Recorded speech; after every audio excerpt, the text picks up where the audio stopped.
ಈ ಥರ ತೊಂಡೆಕಾಯಿ ಪಲ್ಯನ ಒಂದ್ಸರಿ ಮಾಡಿ ತಿಂದರೆ ನೀವು ನೆಕ್ಸ್ಟ್ ಟೈಮ್ ಮಾರ್ಕೆಟ್ಗೆ ಹೋದಾಗ ಈ ತರಕಾರಿನ ತರೋದು ಖಂಡಿತ ಮರೆಯೋದಿಲ್ಲ.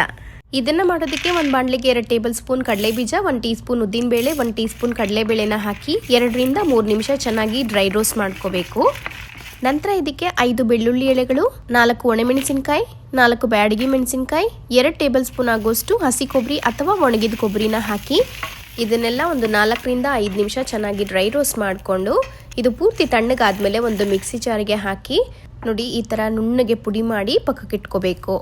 ನಂತರ ಒಂದು ಪ್ಯಾನ್ಗೆ 1 ಟೇಬಲ್ ಸ್ಪೂನ್ ಎಣ್ಣೆ ಹಾಕಿ ಎಣ್ಣೆ ಬಿಸಿ ಆದಮೇಲೆ ಸಾಸಿವೆ, ಜೀರಿಗೆ, 2 ಒಣಗಿದ ಮೆಣಸಿನಕಾಯಿನ ಮುರಿದು ಹಾಕಿ 1 ಈರುಳ್ಳಿನ ಸಣ್ಣದಾಗಿ ಹಚ್ಚಿ ಸೇರಿಸ್ಕೊಂಡು ಸ್ವಲ್ಪ ಕರಿಬೇವನ್ನು ಹಾಕಿ ಇದೆಲ್ಲ ಸ್ವಲ್ಪ ಕಂದು ಬಣ್ಣ ಬರೋ ತನಕ ಚೆನ್ನಾಗಿ ಫ್ರೈ ಮಾಡಿ ಇದಕ್ಕೀಗ ಸುಮಾರು 250 ಗ್ರಾಮ್ ಆಗೋಷ್ಟು ತೊಂಡೆಕಾಯಿನ ಕ್ಲೀನಾಗಿ ವಾಶ್ ಮಾಡಿ ಒಂದು ಬಟ್ಟೆಯಲ್ಲಿ ಒರೆಸಿ ಒಂದೊಂದನ್ನ 4 ಭಾಗವಾಗಿ ಕತ್ತರಿಸಿ ಸೇರಿಸ್ಕೊತಾ ಇದ್ದೀನಿ.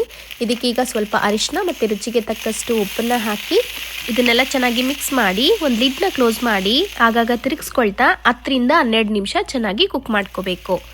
ಈಗ ತೊಂಡೆಕಾಯಿ ಎಲ್ಲ ಚೆನ್ನಾಗಿ ಬೆಂದಿದೆ. ಈಗ ನಾವು ಪುಡಿ ಮಾಡಿಟ್ಕೊಂಡಿರುವಂಥ ಮಸಾಲೆನ ಹಾಕಿ ಲೋ ಫ್ಲೇಮಲ್ಲಿ 2 ರಿಂದ 3 ನಿಮಿಷ ಚೆನ್ನಾಗಿ ಮಿಕ್ಸ್ ಮಾಡ್ಕೊಳ್ತಾ ಕುಕ್ ಮಾಡಿಕೊಂಡ್ರೆ ಸಖತ್ತಾಗಿರೋ ತೊಂಡೆಕಾಯಿ ಪಲ್ಯ ರೆಡಿ ಆಗುತ್ತೆ.